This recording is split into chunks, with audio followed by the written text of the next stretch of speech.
Olá, boas. Bem-vindo a mais uma sessão técnica da UEUE. Nós vamos apresentar nessa sessão o Real-Time e Big Data Analytics. Eu sou o Rodrigo Nogueira, Solution Architect na ERG Portugal, e o meu colega José Martins, Solution Engineer na ERG Portugal. Seguindo, na nossa agenda nós vamos falar sobre Real-Time e Big Data Analytics, ArcGIS GeoEvent Server e ArcGIS GeoAnalytics Server. O meu colega, o José Martins, vai dar continuidade apresentando a parte do Real-Time e Big Data Analytics. Obrigado, Rodrigo. Cada vez mais temos ouvido falar em Real-Time e Big Data Analytics e estes termos não são indiferentes para a ESRI. A plataforma ArcGIS é um sistema completo desde a ingestão de dados em Real-Time até à componente de análise espacial e Data Science de grandes volumes de dados, de forma a encontrar padrões nos dados e permitir uma tomada de decisão efetiva no espaço e no tempo. A capacidade de integrar, visualizar e analisar dados em tempo real é uma das grandes potencialidades do ArcGIS. Trata-se de integrar sensores e IoT diretamente no ArcGIS e para tal temos duas soluções para fazer isto. Uma delas é o GeoEvent Server, que é um rolo do ArcGIS Enterprise, e outro é um novo recurso chamado ArcGIS Velocity, que permite este tipo de funções que ocorrem no ArcGIS L9. Quando falamos de Big Data Analytics, destacamos o GeoEvent Analytics Server, sendo este o engine para o processamento de grandes volumes de informação e construir insights sobre os nossos dados. A nossa apresentação hoje vai focar-se na componente de servidor com o ArcGIS GeoEvent e ArcGIS GeoAnalytics Server. O GeoEvent Server é uma role do ArcGIS Enterprise que traz a capacidade do real-time.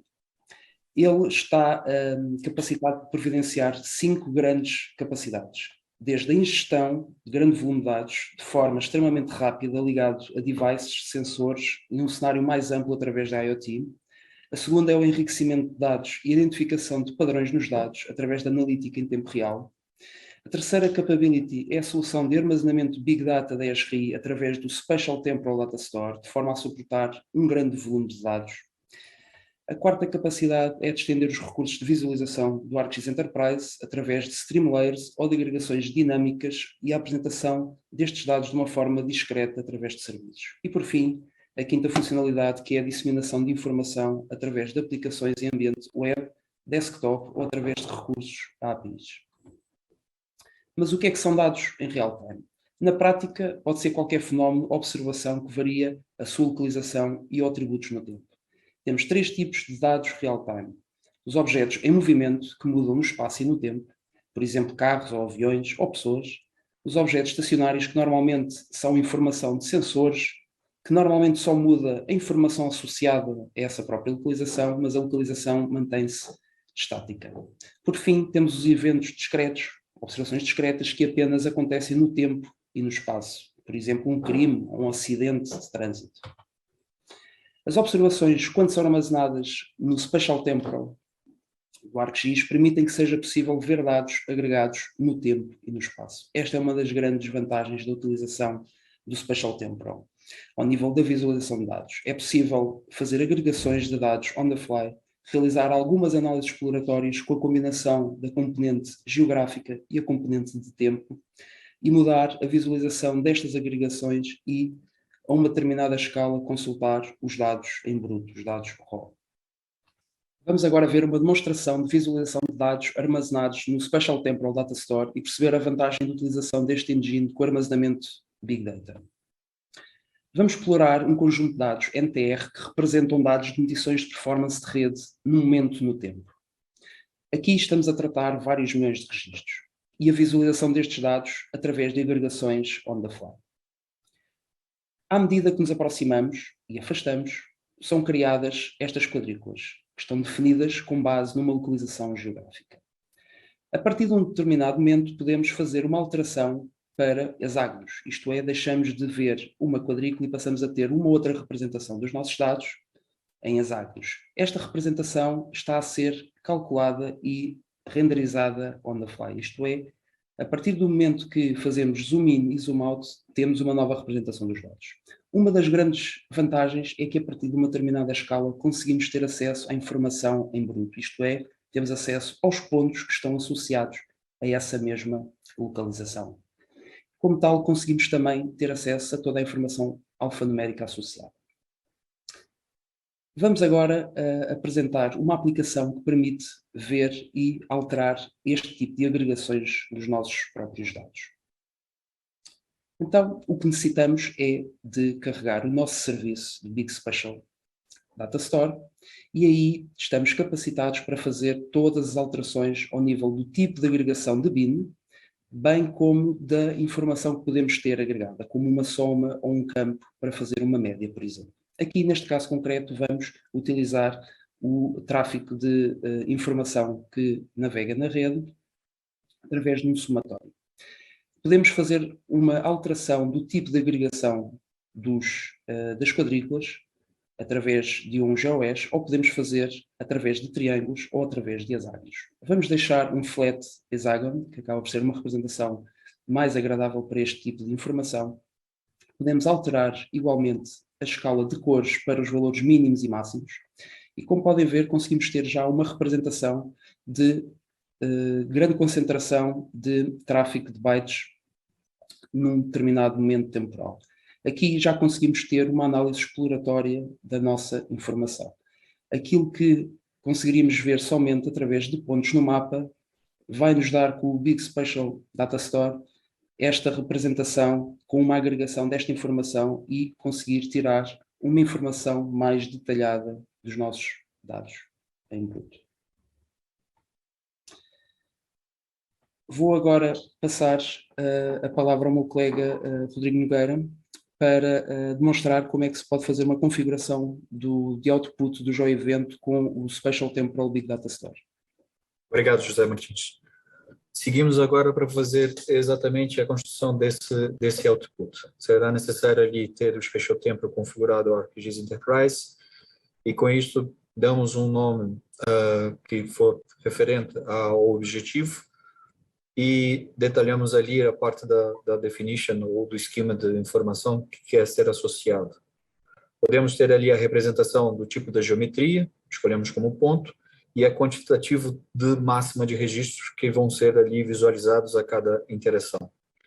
Em segmento, temos que ter a certeza que o serviço de mapa está habilitado junto com o serviço de feição, o nome escolhido para exibição, como também a escolha do estilo de agregação que se deseja fazer. Temos essas opções, entretanto, selecionamos o GeoHash para dar continuidade a esse exemplo que é vos mostrado.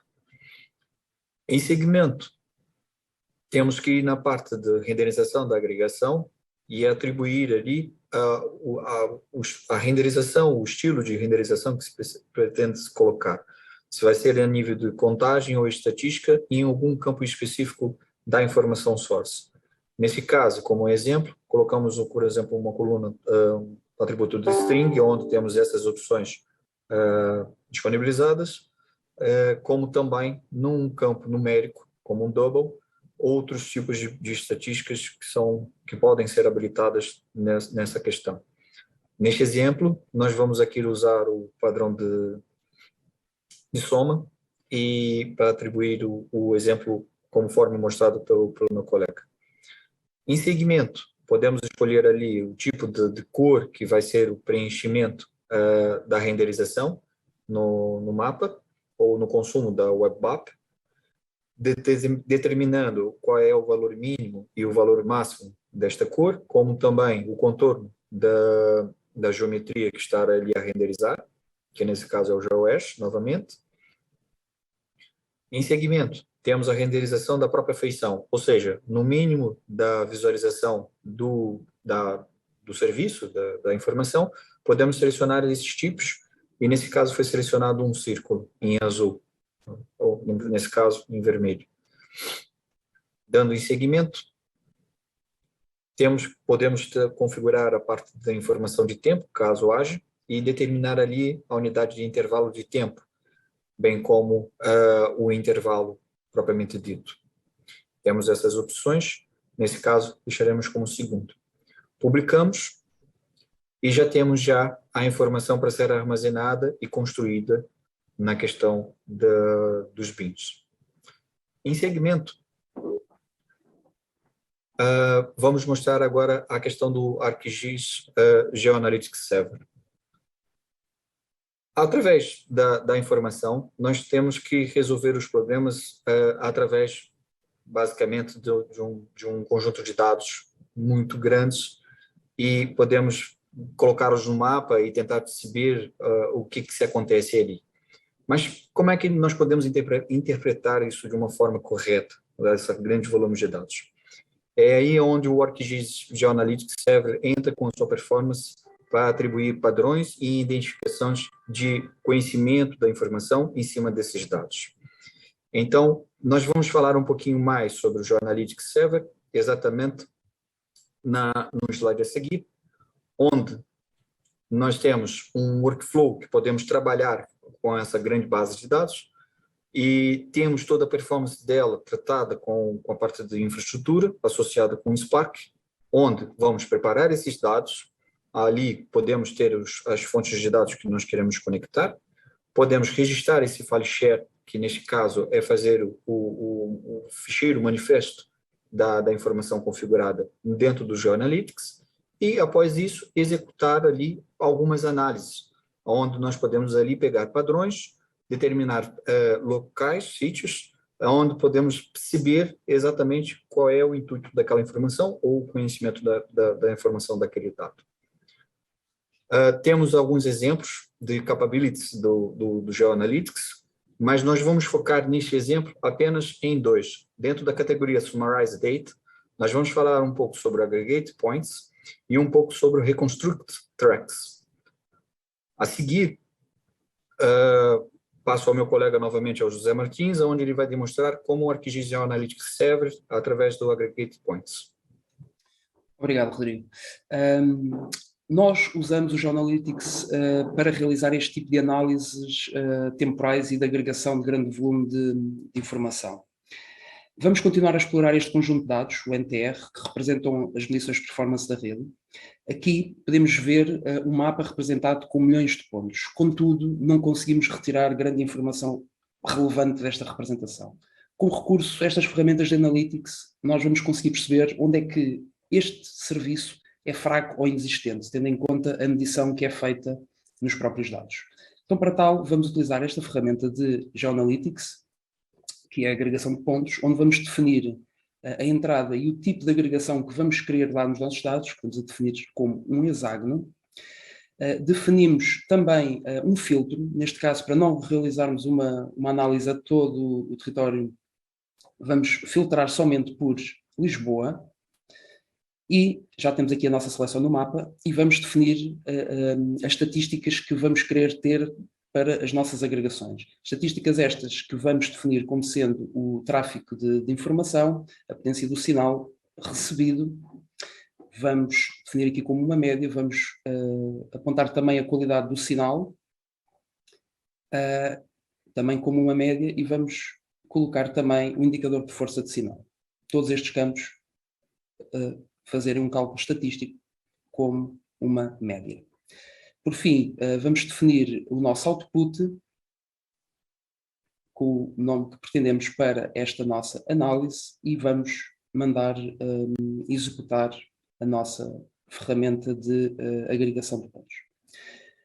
Temos o resultado essencialmente em pouco menos de 1 minuto para perto de 10 milhões de registros, que são o universo de pontos para Lisboa, desta informação que temos de métricas de sinal.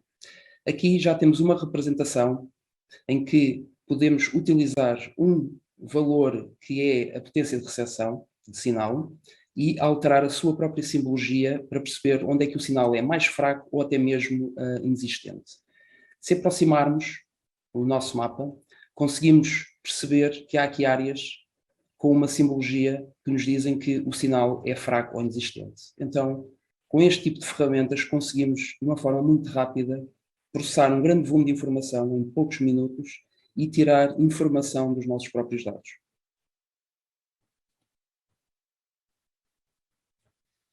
Outra das funcionalidades que vamos apresentar será a construção de caminhos nos nossos dados, através do seguimento de uma observação no espaço e no tempo. Este tipo de ferramenta também pode ser utilizado não só para fazer o tracking de carros, de aviões, barcos ou até mesmo de pessoas ou movimentos entre determinadas localizações. Vamos então analisar aqui um subset de informação de dados para Lisboa. Este subset de aproximadamente 9 milhões de registros representa a informação de equipamentos associados a uma célula, neste caso a um site. Neste exemplo, estes dados foram todos anonimizados para serem utilizados para efeitos estatísticos. Vamos utilizar a ferramenta de Reconstruct Tracks, que permite unir estes pontos de forma em que ele vai agregar tudo que tem o mesmo identificador e vamos fazer uma agregação através de um dia. Isto é, todos os dados deste mesmo agregador, deste mesmo ID, vai ser referenciado e vamos ter uma ligação de um ponto A a um ponto B ao nível do dia com a maior intensidade deste fenómeno.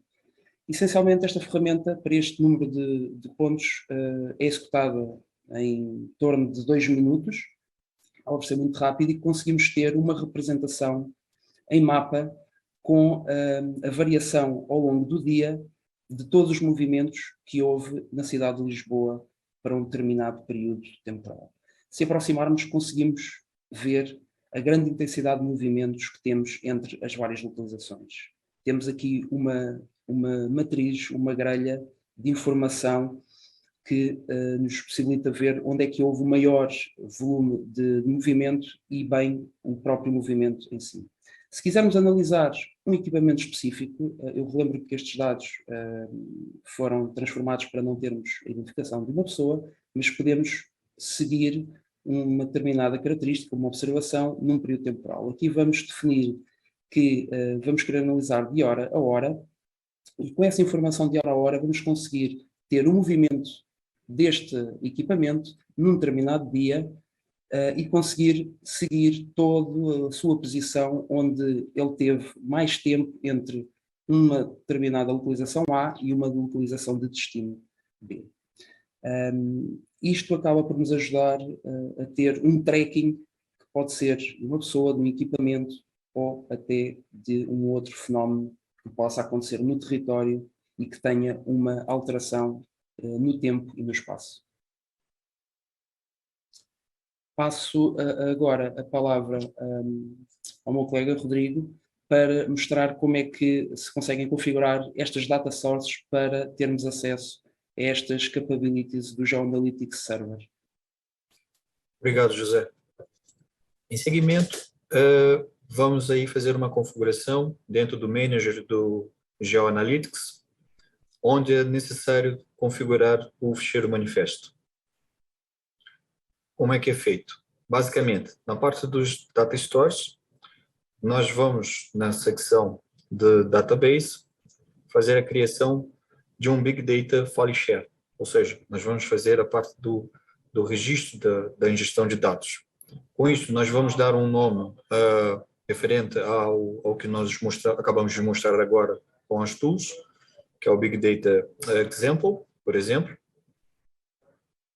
Temos esses tipos de configurações que nós podemos alimentar. Entretanto, escolhemos o File Share e determinamos o path, o caminho da informação onde nós vamos obter todos essa grande base de dados que nós vamos consumir referente à informação que queremos analisar. Temos a possibilidade também de registrar isso como uma saída, mas neste exemplo seguiríamos apenas somente para a entrada. Com isto, nós determinamos o dataset que queremos tratar. Nesse caso, vamos tratar ali a parte do NTR.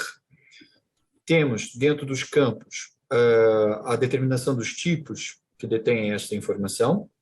Precisamos determinar, caso ela tenha alguma informação geométrica, como, por exemplo, a latitude ou longitude, verificar se estão em formato type double e os identificar abaixo dentro da geometria, ou seja, a determinação da geometria em ponto, os atributos, os campos que estarem determinados para x e y, e temos a possibilidade também de determinar, se caso tenha tempo, determinar qual é o tipo de campo que contém aquela informação, como também o formato, ok? A partir daí, confirmamos toda a parte do dataset do formato, para tentar ter ali intuitivamente toda a informação estruturada, e a partir de então, nós podemos salvar e ter a configuração final desse output. Isso foi referente à construção através do data source. Referente a isto, muito obrigado, e qualquer forma nós podemos tirar dúvidas após a apresentação. Obrigado. Obrigado.